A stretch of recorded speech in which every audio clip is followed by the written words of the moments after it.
Georgia is a country whose national identity is built around the Middle Ages. Pretty crazy, considering it has been almost a millennium since the medieval Golden Age. So why do they stand and love this period? Mostly thanks to a tradition started by the 1800s nationalist poets. So not anything that unusual from my larger European context, but they're definitely more hardcore in this than anyone else. Let's hop into it. What are Georgians and what are they not? That's the logic behind all nationalism. Georgians share an ancient language and an old Orthodox faith.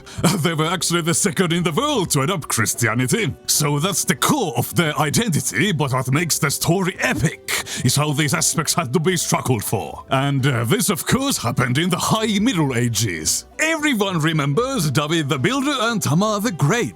Presidents still pay homage to them, and the two statues dot the landscape. Perhaps deservedly so. They did defend and rebuild the Georgian kingdom from Muslim occupation, bringing the country to its historical peak in terms of territory, power, and influence. We got the Georgian national epic from the period, together with a load of other poems and folktales. Now, besides the grandpa-granddaughter power couple, the national flag, the five-cross flag, is of course an obvious reference to the medieval Christian identity. Coins from David's time had the symbol, and so did 1300s Italian maps to pinpoint Georgia's location. But it isn't all that simple in practice. During their first short-lived independence in 1918, they immediately faced ethnic violence and the crushing force of geopolitics. And literally the same repeated in 1991. It's just that not everyone in this region feels Georgian. Case in point are the Abkhazians and Ossetians, who got their entirely own medieval narratives, and who thus, post-2008, are not a part of Georgia, even if the international community would like them to be. But it doesn't stop there. Even within de facto Georgia, there's a big left-right divide. The stakes are high, both domestically and internationally. The West and Russia certainly have their money on the game.